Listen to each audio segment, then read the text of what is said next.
start this video with a story. Now, this is a story that I took from actually a video game series, The Elder Scrolls. The Elder Scrolls is an RPG series, and I read this story actually in Skyrim. But I've adapted it a little bit and made it make more sense for how I'm using it here. Just a few details. But, okay, let's get to the story. Now, a long time ago, in a medieval type environment, the god of madness and the god of nightmares both bet that they could drive this one man insane. That they could drive him completely insane, in essence. And the god of nightmares really thought that she could do this. And the god of madness said, "Okay, let's carry out this bet." And basically, the god of nightmares got to go first. So this man, he was a kind of performer. He was a bard, in essence.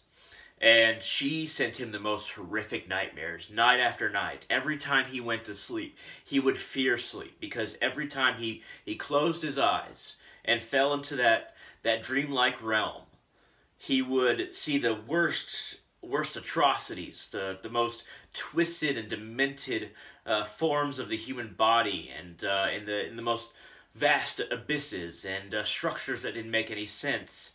And things fighting and gnashing at each other, and something that would drive a person completely insane. And he witnessed this every time he went to sleep. But this man, this bard, every time he wrote a new song or wrote a new piece of poetry, he would use his nightmares.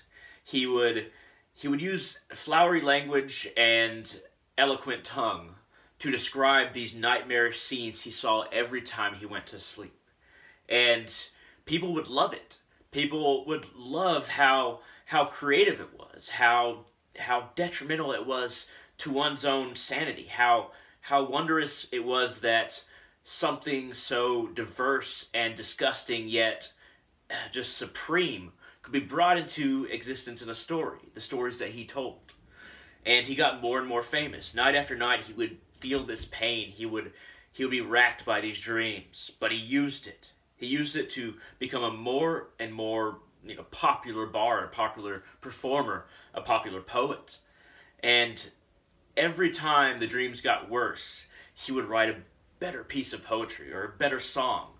And he would perform it in a way that everyone wanted to hear what he would say next. And this went on for a long time, months and months. And he just got more popular, more wealthy, night after night. And eventually, this goddess of nightmares had driven him fairly insane, but not quite all the way over, not quite to complete self-destruction, not to self-destruction itself. So, the god of madness, it was his turn now.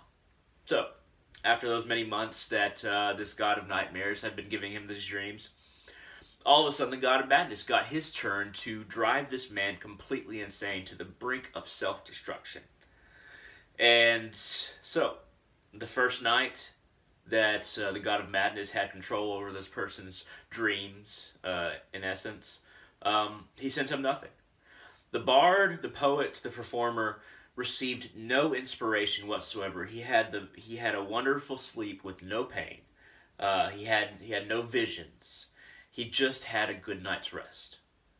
And then this happened another night, and he kept on expecting that he would start having these dreams again, these creative dreams. And night after night, he just kept on getting good sleep.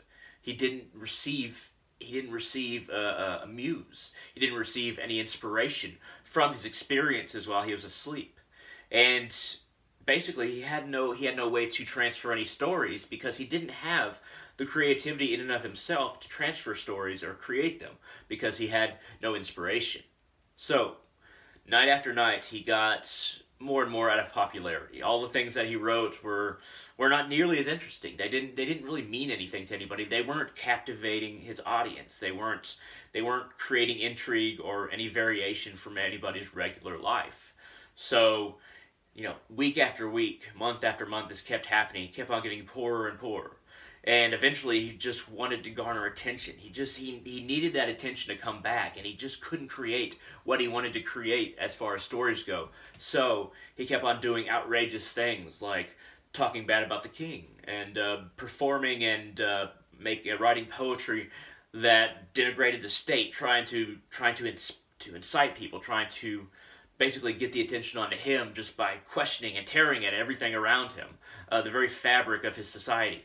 And eventually, he literally drove himself insane because he tore himself apart inwardly, trying to gain this very same tearing apart from society, therefore gaining attention. And he went completely mad. And he went too far with some of his words, and he eventually got executed. Now, the god of madness, he had won this bet by doing nothing, by not even acting a single way in this man's life, in his dreams. He didn't send him anything. That's how he drove him mad. And the god of nightmares was surprised. She just accepted her defeat and walked away, and the god of madness was left smiling in all his flowery clothing and exuberance. Now, what is the moral of the story? What am I trying to say by giving you this story? I'm trying to explain that all the pain that we experience, and especially the madness, can be employed to build things in our lives, to create things in our lives, can create a person and a story for ourselves. We can terraform our mental environment through the experiences that we've had, the negative ones especially. Because negativity, whether it be madness or pain or emotional trauma, we can use these things to create a person that we truly have control of because we're employing our madness. We're taking our madness and our pain and all the things that happen to us and using them as fertilizer for growing something completely of our own making. We get to choose how we use our pain and to decide to use it, to decide to use that madness and employ it in ways that make the person that we want to be, us into the person that we want to be. That is how you turn the tables on this whole game. We turn the tables by using the board itself. By using all of the ways that people have tried to tear us down to build ourselves up. Never devalue or disvalue a painful experience. Never disvalue any kind of emotional pain you've had in your life, the people that you've lost, the things that have been done to you. Never devalue your madness itself. Never devalue the negative influence that everything in the world has on you, because you can use that to make a castle of a person, yourself. You can create a grand empire within yourself that you create will in this world through. You can be king and castle in one, and you will be able to take everything this world has to throw at you because you will just use it and throw it back. Now, I've done many things, against the law, and then in the past, none of them were reprehensible, but I've always been pretty rebellious. And, now I'm more spiritually, not necessarily rebellious, but reckless, as I've said in my last video. And the interesting thing is, when I was suffering the full throes of schizophrenia years back, I had so much insanity because, I never was really a danger to other people but myself. I'd pick a fight with dudes my own age, not too young, not too old. I'd never hit a chick. But the insanity that I was racked with, I would hallucinate every night. On my ceiling before I go to sleep. I would hear voices. I would feel like my body is changing into different forms. And I found that I drew the most creative and compelling things throughout the day after sleep. I found that my philosophy, my poetry, it was dark, but it was wonderfully creative because I was drawing out all of this madness that was naturally coming into my brain, and I made it worse with drugs all those years back. And I made this madness just really, really rule me, and I didn't even realize at the time. I didn't know what was happening to me, but it had to be expressed, and I did express it. And years later, I was after a few years of this, maybe more than a few of this intense insanity, I started taking medication that actually started helping after going through many different kinds of meds. And now, the madness does not inflict me. Madness does not force itself upon me. I don't have the same intensity of dreams. I don't have the hallucinations. I don't hear voices. And there's a piece of me, even though that was very painful, it's a very painful state to live in, there's a piece of me that understood that it was, in a sense, a muse for a lot of the person that I became. I indirectly used all of the madness that I learned from to become somebody who truly understood how to approach a spiritual path, how to take in knowledge, and how to tell illusion from, not necessarily fact, because that's too harsh of a word. I think there's a lot of gray in this world. Illusion from actuality, you could say. And because of madness, I am able to discern things better. My intellect can chop apart and, I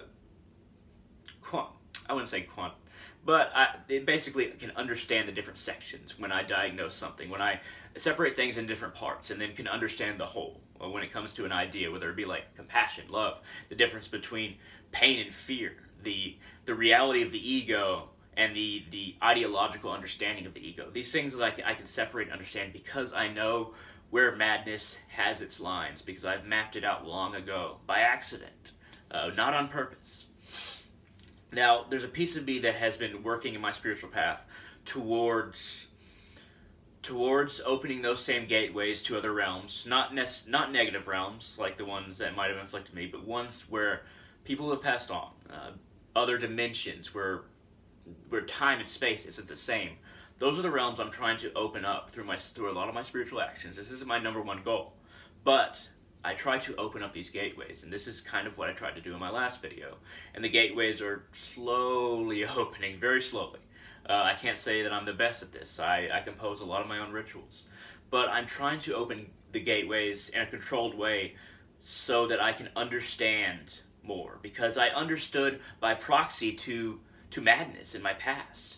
But now there's a new level of understanding that I'm trying to reach, and that is controlled opening of the gateways to ideas, understandings, beings, realities beyond this one. But once again, in a controlled way that I will not be incapacitated mentally by. Because before, without the medication, in my blood, I feel that there's this shamanistic quality that just wants all the gateways and reality to fall apart, and it just happens too readily, too quickly, and too absolutely for me to have any control over it, and it just drives me insane. But with the medication and with these spiritual rituals, I try to slowly and in a controlled way open the gateways that I want to open, not the negative ones, but the ones where I can learn, and then give that information to you, and we all benefit from it. And that's why I do what I do, so that we can all benefit from anything that I learn. That's why I do certain reckless things. And maybe that little piece of madness is still in me, but I do these reckless things to learn. And I will continue to do, maybe not as reckless as I did in my last video, but I will continue to do reckless things so that I learn, so that I can share. I hope that what I've said here has been beneficial to you. I hope that it made sense. I try to be coherent. I try to be understandable for everyone, even if you haven't been through madness, even if you haven't been through a bunch of pain, physical, emotional. I've been through it all, man. a lot of the pain was self-inflicted, but and, you know, the schizophrenia wasn't really my choice, but I did make it worse through drugs. So just in hindsight, don't do drugs. You can affect your understanding of reality in a more controlled way through rituals, through spiritual rituals. But thank you very much for watching. If you like this video at all, hit that thumbs up down there. It really helps out the channel. If you want to comment, you have something to ask, or you want to say this is ridiculous, or you want to say you like it, shoot it down in the comment section below. I try to read all comments. There's a lot of them recently, so I will try to get to every single one of them. But hey, thank you very much for watching, and y'all have a great day.